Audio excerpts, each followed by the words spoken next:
તો હેલો મિત્રો, હર મહાદેવ, જય માતાજી, જય હનુમાન દાદા. તો મિત્રો આજે આપણે જવાનું છે હનુમાનગારા.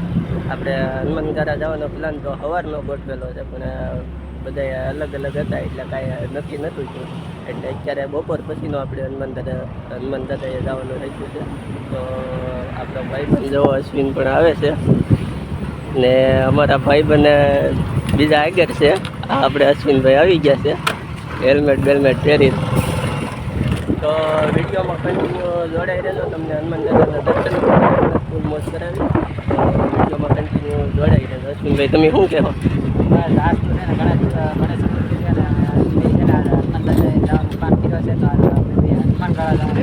આપણે કયું નો હવાર નો કર્યો હતો? અડધા માણસમાં અડધા તો આવ્યા નથી. હવે અડધું જઈ આવ્યા નામ કીધું જઈ આવીને જાય હનુમાન દાદા. તો કાંઈ નહીં, બધા વિડીયોમાં જોડાઈ રહેજો. તો ચાલો મળીએ આગળ.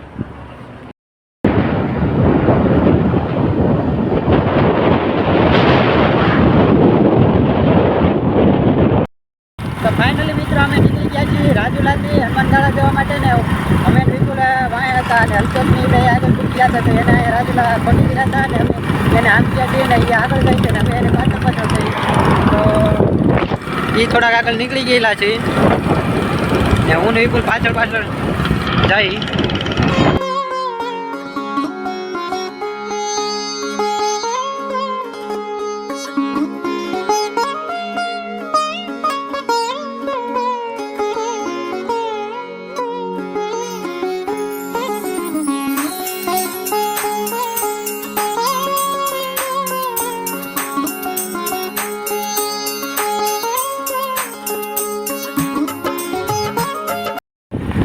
ફાઇનલી મિત્રો અમે હનુમાનગાળા જંગલની અંદર થઈ ગયા છીએ ને અત્યારે જંગલનું લોકેશન આવું કાંક છે.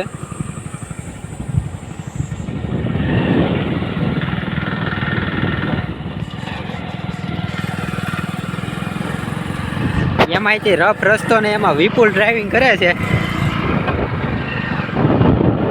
આપણે ના જઈને પૂછ્યું વિપુલને ડ્રાઇવિંગમાં કેવો ખરાબ સફર એનો, કેમ કે ઠેઠ લગન વિપુલે ડ્રાઇવિંગ કર્યું છે. વિપુલ કહે છે લૂ બહુ લાગી ને આ મારો ભાઈ જંગલનો રસ્તો એટલે એકદમ આમ નજારો સુપર લાગે, પણ એકલાવામાં બહુ તકલીફ થાય. ઓ ભાઈ સાहब यहाँ तो देखो, ओ माय गॉड, आगे भी देखते चलो कितना घना जंगल आ चुका है. બહુ ભયાનક લોકેશન છે. હા ભયાનક એટલે બહુ ભયાનક, પણ હનુમાન દાદાના સહારે વી આવ્યા છે. મારો ભાઈ આમાં જો તમે જુઓ તો ખરા ઝાડવા તો જુઓ કેવડા મોટા મોટા. જય હનુમાનજી મહારાજ.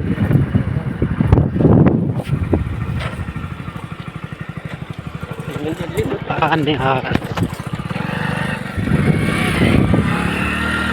જય હનુમાનજી મહારાજ. બીજા હવે તો ચડતી નથી. તો ફાઇનલી મિત્રો આપણે હનુમાનગારા પહોંચી ગયા ને અહીંનું લોકેશન પહેલાં તમે જુઓ. આમાં અમારે હાલીને જવાનું છે ને આપણી હારે છે અલ્પેશભાઈ. જય માતાજી, જય હનુમાન દાદા. તો ફાઇનલ આપણે કન્ટિન્યુ છે ને ડુંગરા પાસે પહોંચી જશે હનુમાનગાળા. તો ચાલો ઉપર જઈને ત્યાંનું કંઈક લોકેશન અલગ હશે તો આખો વ્લોગ જોજો લોકેશન જોવા માટે. ચાલો જઈને બતાવીએ. જે આપણે બે ભાઈ પાસે રહેલા આવે છે. જય હનુમાન દાદા. આપણે એક ખાસ આપણો મિત્ર અશ્વિનભાઈ તો આમ આગળ બાકી રહી ગયા, એ કાંઈ વિડીયોમાં બોલતા જ નથી. ક્યાં પહોંચી ગયા? એમ નામ ત્યાં ખાલી હનુમાનગારાનું કહી દીધું, હનુમાન દાદા નામ લીધું. હનુમાન દાદા કીધું, જય હનુમાન દાદા હવે કીધું.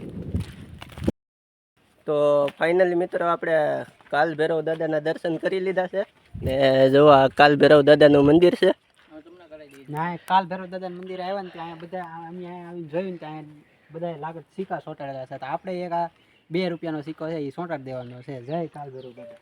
તો જો અહીંયા છે ને એક ખાસિયત છે. જો અહીંયા કાળ ભૈરવ દાદાના મૂર્તિ ઉપર આપણે જો સિક્કા ચોંટા જોઈને આપણો સિક્કો ચોંટી જાય. કાળ ભૈરવ ચોંટી જાય છે. જો તમે જોજો. જો આ અશ્વિનભાઈએ સિક્કો ચોંટાડેલો છે, ચોંટી ગયો છે. ચાલો કન્ટિન્યુ રહેજો. ઉપર જઈ અને હનુમાનગાળા જઈ ઉપર ડુંગરા પર અને હનુમાનજી મહારાજના દર્શન કરાવીએ. તો મિત્રો આપણે અહીંયા કાલ ભૈરવ દાદાના મંદિરે આવ્યા હતા ને, તો અહીંયા એક તમને ઝાડ બતાવું જ્યાં સિક્કા ચોંટાડેલા છે. તો આ ઝાડ છે ને એમાં સિક્કા ચોંટાડેલા છે, જે તમે લગભગ તો તમે આ ઇન્સ્ટાગ્રામમાં ક્યાંક રીલ જોઈ જ હશે. ન જોઈ હોય તો આ જોઈ લેજો, કેમ કે આ અમે તો જોયેલી છે ઇન્સ્ટાગ્રામમાં રીલ. શું કેવું વિપુલ બાકી? હા હો, અમને તો આ રીલ જોયેલી છે ને અહીંયા આ સિક્કા હું લેવા કૂતાડ્યા એ તો અમને નથી ખબર, પણ આ રીલ જોયેલી છે. રીલ જોયેલ છે ને આ સિક્કા કૂતાડેલું ઝાડું આવ્યું એટલે તમને બતાવ્યું. તમને ખબર હોય તો કમેન્ટ કરી દેજો. ને અહીંયા બાકી જો આ જંગલ છે ને જોરદાર છે. જો અહીંથી એક વખત પડાઈ ગયું ને તો લગભગ તો ઉપર ચડવું એ બહુ મુશ્કેલ છે. તો ફાઇનલી મિત્રો આપણે હનુમાનગઢા પહોંચી ગયા ને આપણે હનુમાન દાદાના મંદિરે પણ પહોંચી ગયા. તો વિડીયોમાં કન્ટિન્યુ જોડાઈ રહેજો, તમને હનુમાન દાદાના દર્શન પણ કરાવી. તો મિત્રો આ છે હનુમાન દાદાનું મંદિર.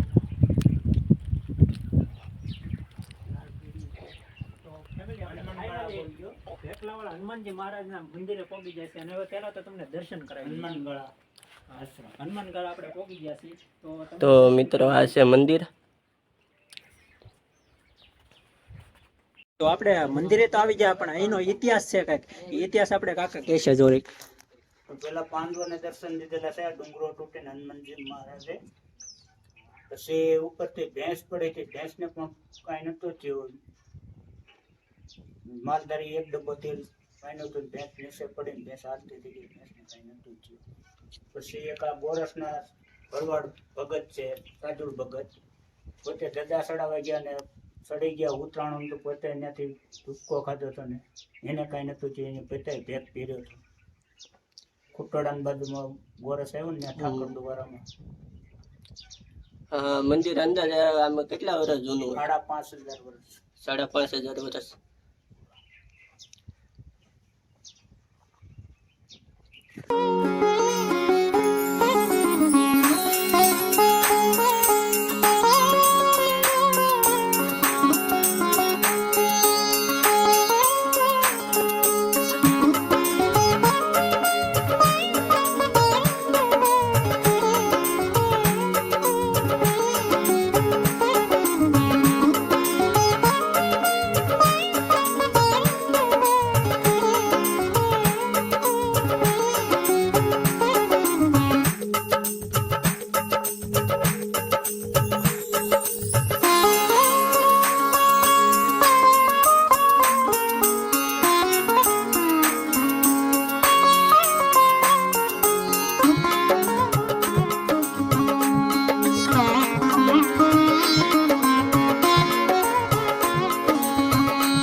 તો હું તમારે હાસી જો આમ તમારે સેવા કરવી ને તો હનુમાનજી મહારાજની સેવા કરવાની, એટલે આયા આનંદ આવી જાય.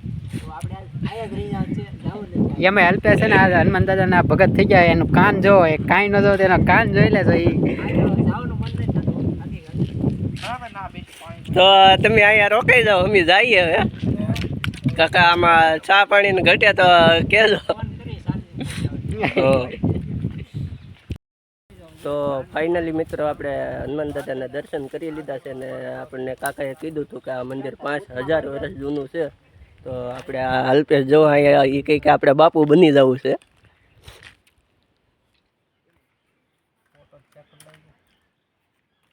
અશ્વિનભાઈ પાડે છે એના ફોટા, આપણે બે ભાઈ આમ ફોટા પાડે છે નીચે.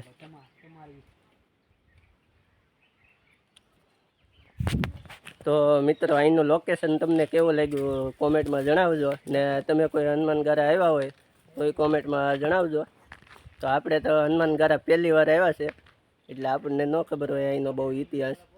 એટલે આપણને કાકાએ કીધું હતું કે આ મંદિરે એક ભેંસ ઉપર ભેંસ ગોવાર ચરાવતો હતો ને નાથી ભેંસ પડી હતી ને ગોવાર એક ડબ્બો તેલ માન્યું હતું ને ભેંસ હાલતી થઈ ગઈ હતી એવું કાકાએ આપણને કીધું છે. ને એવા તો 2-3 દાખલા છે કે જ્યાં પડે ઉપરથી પડે ને કંઈ થતું નથી, પણ આપણને ન ખબર હોય, પણ એ કાકા અહીંયા રહે છે એટલે એ કાકાને ખબર હોય. તો આપણે આ અલ્પેશભાઈ પણ કાંક કહે. જો ખાસ કરીને તમે એવી રિક્સ ન લેતા કે ઉપર જઈને પડવું અને કાંઈ થાય નહીં, પણ એ તો દાદાની દયા હોય ને, અચાનક પડાઈ ગયું હોય અને શ્રદ્ધા હોય તો આપણે જીવતા રહી જાય. બાકી તમે એવી રિસ્ક ન લેતા ટૂંકમાં.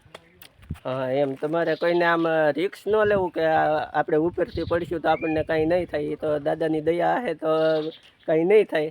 તો વિડીયોમાં હજી કન્ટિન્યુ જોડાઈ રહેજો. તો આપણે હજી નીચે જવાનું છે ને અહીંથી બધા નીચે જાય જ છે. તો ફાઇનલી મિત્રો અમે હનુમાનજી મહારાજના દર્શન કરી ને ફાઇનલી બહાર આવતા રહ્યા છીએ ને આઈને હવે પાણી પીવું, ઘડીક ખોટી થાઉં, પછી પાછા મિત્રા ઘર તરફ નીકળી જાઉં. તો વિડીયોમાં કન્ટિન્યુ હજી જોડાઈ રહેજો. હજી તમને અહીંનું લોકેશન પણ દેખાડવાનું છે. હજી તો ખાલી હનુમાનજી મહારાજના ઉપર ડુંગરા ઉપર ગયા હતા, હજી અહીંયા તો બાકી છે મેન લોકેશન. તો જો આ લોકેશન આવું છે કંઈક. આપણે બહાર આવી ગયા છે. તો મિત્રો અહીંનું લોકેશન કંઈક આવું છે. જો આ બધું અહીંયા બેસવાની જગ્યા, બધી સાયો, આ પાણીનું પરબ. આપણે ઓલા ભાઈ ફોન ધોઈ છે, એ ભાઈનો ફોન ગરમ થઈ ગયો છે ફૂલ. વોટરપંપ લાગે. જો એ ભાઈ ફોન ધોઈ છે એનો વોટરપંપ મોબાઈલ.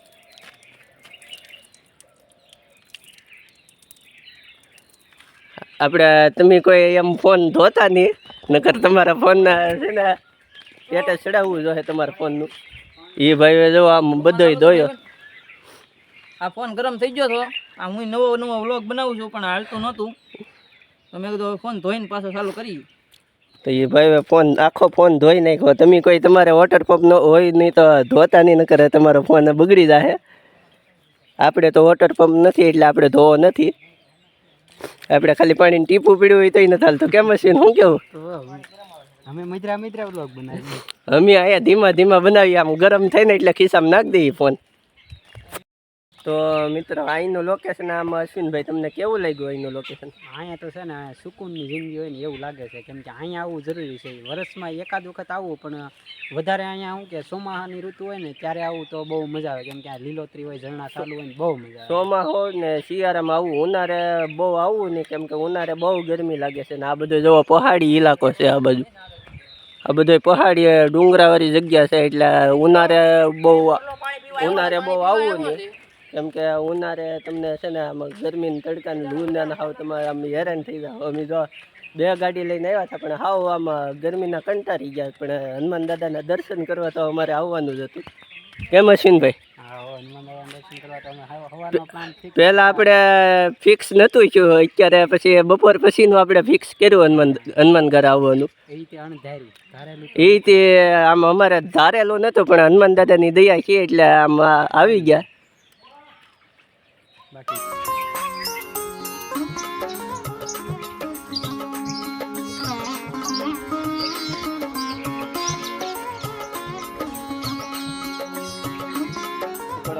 નથી તું યાર ઉડી જાય પછી.